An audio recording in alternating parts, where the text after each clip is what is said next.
strikes midnight in the madness. Hello and welcome to the Mapige Update week of May 27th, 2013. I am your news guy, HJRKL5. This will be our last May show for this year, because on Saturday it will be June 1st. Also, Doomy has told me to shorten up my news segments somewhat, because I realize I ramble, because there's a whole lot of information, a whole lot of history sometimes, that I just gotta say it for people to understand what I'm talking about. But then again, you guys can just read that yourself. So, anyway, let's get on to this week's news.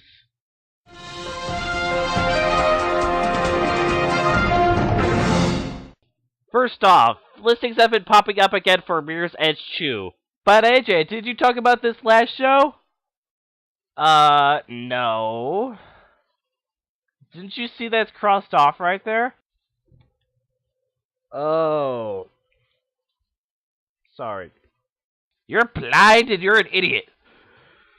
Okay, so yes, I did try to talk about like a story about Mirror's Edge 2 coming up a listing on Amazon, but I thought the Battlefront 3 thing was a lot more important. So let's read the title thing here. Let's read the article here. Okay, no more bullshit.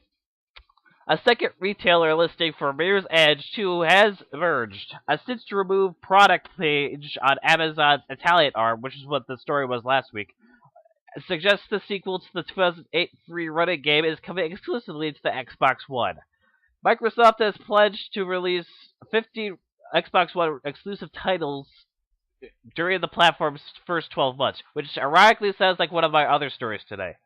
8 of which will be all new franchises. The listing has been since removed, though OXM is able to capture it. Last week, Amazon's German branch listed Mirror's Edge 2 for Xbox 360. A company representative told GameSpot at this time, "We appreciate fan enthusiasm for Mirror's Edge, especially fans throughout the retail channel. This is not official EA material. We have nothing to announce at this time." If Mirror's Edge 2 is in fact in development, it won't be much of a surprise. Former DICE developer Ben Cousins said in November that it is general knowledge in Stockholm, where DICE is located, that the game is in production. Next, it's time to talk about the hardships of Blizzard's next-gen MMO Titan. Oh, I wanted so much to get back into World of Warcraft. Oh well. Alright, so there's an update on here that has an entirely different story connected to it, so I'm not going to read that. I'm just going to read the update here. Okay. Blizzard Entertainment's next-generation, massively multiplayer online game, codenamed Titan, has been sent back to the drawing board and delayed until 2016 at the earliest. That's according to a source speaking with VentureBeats, who said the project once had 100 developers assigned to it, but that team has now been reduced to 70. These staffers have not been laid off, the source said, but reassigned to other projects within the company. The 30 remaining Titan developers will start over on the game, which was playable in 2011. At the time, Blizzard Entertainment COO Paul Sands said he was encouraged by progress made on the game and said it had the capacity to enjoy a long life like World of Warcraft. And then the next one's a quote, but it's pretty much the same thing as the last thing I just read. Blizzard Entertainment has not commented on the report at press time. The company currently lists 7 open positions for Titan on its career site. According to a leaked Blizzard Entertainment release schedule, Titan was at one time expected to launch by the end of 2013. Though Titan may be a ways off, Blizzard Entertainment's fantasy MMO, World of Warcraft, remains the top subscription-based MMO on the market. It had 8.3 million subscribers at the end of March, down to 1.3 members from a period prior. The developer is planning to release content updates for the game more regularly to avoid further subscriber attrition. I don't know how to say that. Attrition or something. It's ATTRITION. Now, and here's the update. Following the publication of this story, Blizzard Entertainment issued a statement on Titan confirming large design and technology changes are being made to the next-gen MMO.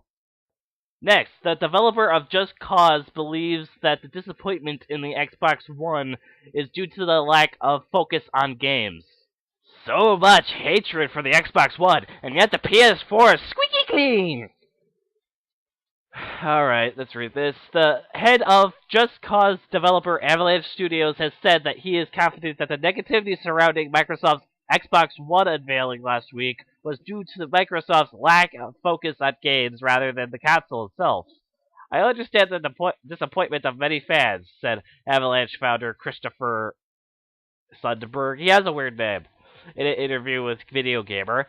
But I am confident their disappointment is in the lack of focus on games during the reveal, rather than in the console. Microsoft came under scrutiny from gamers after its Xbox One unveiling focused more on television and entertainment rather than games. Though Microsoft has repeatedly pledged to show off more gaming at E3, including the 15 Xbox One exclusives it is currently working on, like I said in the Mirror's Edge 2 story. I hope Microsoft will turn that around during E3, added Sundberg, also teasing to Video Gamer that E3 will be the biggest of E3 2013 will be the biggest E3 for Avalanche Studios since we showed Just Cause back in 2005. Sundberg added that Avalanche Studios has been working with the Xbox One for some time, and that the studio's impressions from first sight until the recent public reveal has been positive. Last week, Avalanche Studios' chief technical officer, Linus Bloomberg, another guy with Berg in his last name, compared the hardware in the PlayStation 4 and Xbox One, saying the specs on paper would favor the PS4 over the Xbox One in terms of raw power, but there are many other factors involved, so we'll just have to wait and see a bit longer before making that judgment. Once Microsoft has cleared any remaining question marks around touchy subjects like always on and secondhand sales, which sounds like the internet issue and the probably used game issue, they are able to focus on the game. They are able to focus on the games, and the real console work can finally kick off. Concluded Sundberg. And lastly, game developers tell their thoughts on the violent video game debate. Well, here we go again. This is going to be a really long article, by the way. Violence in games does not cause violence in the real world. That's the message developers from Gearbox, Epic Games, and Blizzard have provided in a clip from the upcoming film Video Games the Movie, released this week. I think there's another story about that with them finally getting funding or something. There's always a lot of media talking about violence in video games, and certainly there are violent video games, but that's not how you describe the medium of gaming. Blizzard Entertainment's Chief Creative Officer Rob Pardo said, "The interesting thing, I think, with games is that we actually have an even better rating system than movies, but there's still kind of this general misunderstand." Which, misunderstand's not a word. I'm just saying you should have worded it differently. With the older generation, that all games are like Grand Theft Auto. It would be like saying, we don't want anyone to go watch movies because all movies are violent. But people don't say that because everyone really understands movies as a medium. Gearbox software creative designer start over on that sentence there. Gearbox software creative designer Mikey Newman, which is not spelled the regular way, said parents should be accountable for the media their children consume instead of blaming the gaming industry, which is pretty much everybody else on the internet kind of says. It's weird how when you watch the people, they go to Congress and they're angry. Our kids are being corrupted. I'm like, yeah, exactly. Your kids, Newman said. They're your children. You should not be corrupting them. I leave them alone for 10 hours a day. He's getting corrupted by this. Well, no shit. It's like finding your dad's Playboys under the bed and then blaming Playboy. I don't think I've ever thought of me saying Playboy on this show. Former Epic Games design director Cliff Blexley, I'm not going to say that, is also quoted in the video. He said the casual link in the media draws between games and violence is a fallacy. Uh, people like people like to make just a kind of a casual link or whatever to say, oh, well, video games cause violence. Let me start that over. People like to make just kind of a casual link and say, well, video games cause violence. It's like, let's see, there's let's see, so there's more crime in the summer and more ice cream is sold in summer. Therefore, ice cream causes crime. That's not how legitimate scientific research works, he says. That was entertaining. Game composer Tommy Tallarico, cousin of Aerosmith singer Steven Tyler. What? Acknowledges that I haven't gotten this far. Acknowledged that violence is a fundamental elements of the human condition, but said this is not a reason to blame video games for violent behavior. Violence, unfortunately, is part of. Ugh.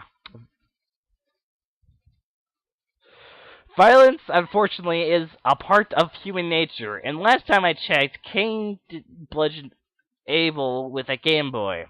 Genghis Khan didn't have an Xbox Live account, and Hitler didn't play Crash Bandicoot, Tallarico said. I don't believe that video games are murder simulators. If anything, what the statistics prove that it's exactly the opposite. Lastly, Epic Games art director Wilhelm Johnson said he believes the violent game debate will subside in time, due in part to the game business being young relative to other forms of entertainment. You realize that it's about imagination and invention and connection to a world, and it doesn't have these big trappings that people apply to them, Johnson said. So I think it's a problem that. So I think it's a problem that's just going to naturally evolve away, and we just have to defend the industry until that evolution happens. Games have been a much discussed topic in mass media since the December schoolhouse shooting in Connecticut. Fuck. December schoolhouse shooting in Connecticut that left 20 children and 6 adults dead. The shooter was purportedly a deranged gamer. Okay, I can give him that. It's just, I get sick of hearing that story. I'm out of breath. Just a second. Wow, so that's all the news. Well, what are you gonna do next? Actually, I was gonna have lunch now. I was gonna make the games recently released segment. Bye. Hey, wait! I'm just an intern. Ah. Here's your recently released games.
I'm back. Where have you been? I was at lunch. For 3 hours? Hey, why I do in my lunch break is none of your damn business, so fuck off. Let me do my job. Now, for those of you that are still watching, let's move on to our upcoming games. The first one is Marvel Heroes for the PC. This used to be called Marvel Universe Online, but then Marvel Universe Online turned to Champions Online. So, okay, let's read the gameplay. Gameplay will be very similar to that of the action RPGs Diablo and Diablo 2. Marvel Heroes will be free to play with microtransactions used to fund and to support the game. Players will not need to spend money to access the full game. Now, the synopsis. The Cosmic Cube, or if you just watched the Marvel movies and didn't look at the comics, it's called the Tesseract, is a device of untold power capable of changing the very fabric of reality at the whim of its possessor. The brilliant but malevolent Dr. Doom has the cube, and with it he aims to reshape the world in his own image, which is really, really ugly. Determined to succeed where the cube's previous wielders have failed, Doom has lined up villainous allies to prevent the superheroes from interfering. It would be really ironic if Loki was on here because he was in the Avengers, but he's not.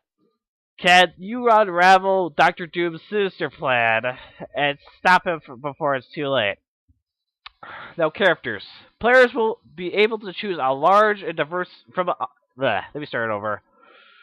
Players will be able to choose from a large and diverse cast of Marvel superheroes. These characters range from well-known and iconic, such as Iron Man and Spider-Man, to lesser-known and obscure, such as Squirrel Girl and Rocket Raccoon, which is, I think, what part of the Guardians of the Galaxy. Only a portion of the playable characters have been announced. Players will be able to choose what superheroes to play as by earning in-game currency and buying new heroes and costumes and more. But every player will start off with one of the following characters right away. Now, let me take a deep breath. Alright. Daredevil, Storm, Thing, Scarlet Witch, and Hawkeye. Non-playable villain characters shown in gameplay trailers and promotional artwork include Dr. Doom, Magneto, Rhino, the Taskmaster, Bullseye, Mr. Sinister, Electro, Shocker, Kingpin, and Venom. In addition to the major villains, various groups, species, and minions have also appeared as enemies in trailers and artwork, including Hydra, Abe, the Brood, and Sentinels. Some costumes, such as the Iron Man 3 inspired Iron Man armor, are exclusive to players who purchase limited edition character packs under Gazillion's Founders Program. I think there were a lot of people being pissy about that. I don't remember. The packs were released prior to the game's launch, which would also include early beta access to characters right away, and added in-game currency. And this game is coming out on June 4th next week. State of Decay for the Xbox 360. More specifically, this is coming out on the Xbox Live Arcade. It's also coming out for PC, but doesn't have a date for that yet. So I'm just going to read the plot in the first 2 paragraphs for the gameplay, because the gameplay is long. Okay, so there's the plot. The player starts out as a character named Marcus, a store clerk who is an athlete and loves to hike. He is also a born leader. Returning from a hunting trip, he finds the world has gone to hell. Yeah, it's always hell. As the game is an open world, the story progresses based on whether the player is focused on the story or simply surviving. Progressing the story will periodically trigger world-changing events which will make the world more difficult to survive in. Securing clean water will also play a large part in the storyline. Alright. Just these 2 paragraphs. A Unlike games such as Left 4 Dead and Dead Island, State of Decay will focus more on survival, stealth, evasion, distractions, base building, survivor community, securing resources, and moving through the world in actual zombie combat. So it actually sounds like what it would be a normal zombie apocalypse or something like that. The game will be in an open world where the player's choices are an important factor. Players will be able to choose the location to build a base in. Structures such as water towers, gardens, sleeping quarters, kitchens, workshops, medical bays, and barricades can be constructed to defend against the infected population. I'm saying the word tense. It was just a second. Constructed to defend against the infected population, help survivors recover faster, survivors recover faster, and build explosives and other tools. Food, water, shelter, ammo, and construction materials are necessary for survival. To obtain these supplies, the player will need to go on raids to abandoned supermarkets and many other shops, or the player can grow food themselves. The player can also find other groups of survivors that are willing to trade their resources with the player in exchange for ammunition. The player will be able to rescue other AI survivors to help with defense, build facilities, and repair cars/guns with the appropriate facilities. They can also be sent out to loot, find they can also be sent out to loot, find a new base location, or to pick up supplies found by the player. If once a high enough relationship is developed with these new characters, will be playable. Wait, let me see. Once a high enough relationship is developed with these new characters, will be playable. Okay, that makes no sense. The player's choices will affect how the gameplay evolves. The game world is 16 kilometer squares, which seems really small. Also, there's stuff about NPCs, the weapons, and the buildings. And the release date for this game is June 5th. And lastly, Remember Me for the PC, Xbox 360, and the PS3. This also used to be called Adrift, by the way. Okay, so let's read the premise. The game is set in the year 2084 in a futuristic version of Paris called Neo Paris. Why does everything have to be called Neo in the future? It's like Gotham being called Neo Gotham and Batman Beyond. Oh well. In this story, mega corporation Memorize has invented a new brain implant called the Sensation Engine, or Sensen. That's a weird name. Which enables roughly 99% of the population to upload and share their actual memories on the net. This gives Memorize an immense degree of control over the population and enables them to establish a surveillance state. This, in turn, leads to a small group of rebels forming under the name Errorists. Their mission is to break down Memorize. The invention of the Sensen has also resulted in the creation of Leapers, or Lepers, or whatever their name are. I don't know. Formerly memory-addicted humans, they have absorbed so many memories through the net that their Sensen has degraded, and they have mutated into a subhuman form, now living in the sewers of Neo Paris, because that's where mutants live, in the sewers of Paris. When the game starts, Nilin, voiced by Kezia Burrows, a memory hunter employed by a Memorize who specialized in stealing or altering memories, has her own memory wiped by her employers. Now on the run, Nilin allies with the Errorists and with the help from the rebel leader Edge. Oh my gosh, the radar superstars in this game. Sets out to recover her lost memories and break down Memorize. It looks like Mesmerize! No, it doesn't, but it feels like Mesmerize. Okay, gameplay. Remember Me features exploration, platforming, stealth, and melee combat. So, it sounds like Arkham City. The game introduces the mechanic of memory remixing, entering and rearranging a target's memories to manipulate them. Players accomplish this by replacing a memory and modifying details to change the target's recollection of the outcome. Another key mechanic of gameplay is stealing memories from specific targets and using points called remembranes. They need to put the remember part in there, didn't they? To replay the memory in real time. This is often needed to proceed through the game or avoid hazards otherwise hidden from the player. When the player is low on health, the screen will glitch until a sufficient amount of health is regained. In terms of combat, the game will allow players to create and customize their own move combos in the Combo Lab. Ooh! Which uses 4 families of fighting moves called Presence. Pressens. That players can reorganize by creating chains, earning through gaining PMP, which is procedural mastering power.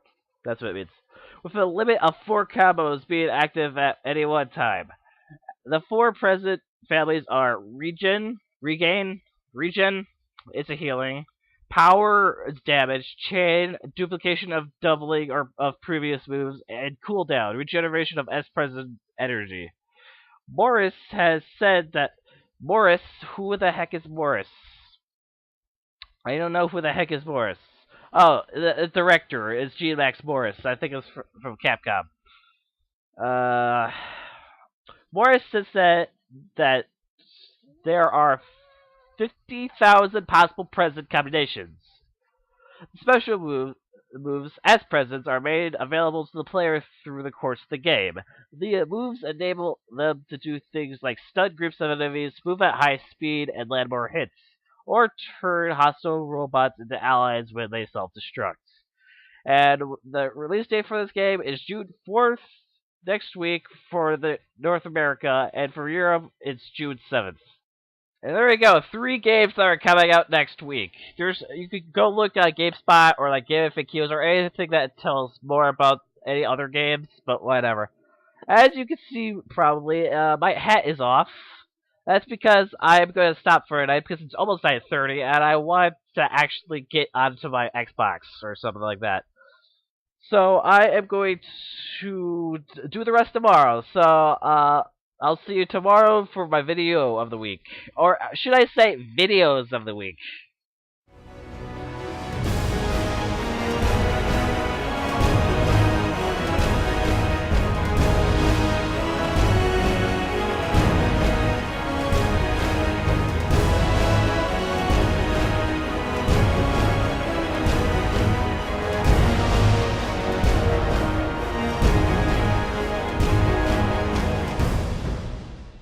Isn't it such a beautiful morning?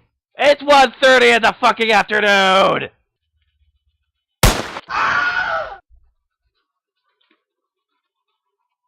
Asshole. Okay, so I could just pick 2 videos. I could just like pick one of these videos this week. It had to be these 2. So I'm gonna talk about both of them, sort of. It's gonna be really difficult because of their trailers. There's a whole lot of stuff going on. So, like, I guess I'll actually just talk about the movies itself, because then you can just watch the trailer for yourself, almost. So, for the Wolverine trailer, here's the premise. Set sometime after X-Men The Last Stand, Logan travels to Japan, where he engages a mysterious figure from his past in a fight that has lasting consequences. Vulnerable for the first time and pushed to his physical and emotional limits, he confronts not only lethal Samurai Steel, which I should mention, Silver Samurai, I think kind of like a really good known X-Men villain. I haven't seen him, but his inner struggle against his own immortality, emerging more powerful than ever before. Now, the stuff for some reason I'm looking in the comment section for this video, and it keeps people doing this weird scam thing. It's like the full movie was leaked right here. Just go to this website.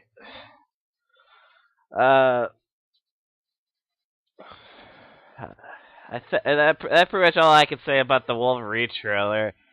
Like, he goes to Japan, and then it's like he's weak for the first time, blah blah blah blah blah.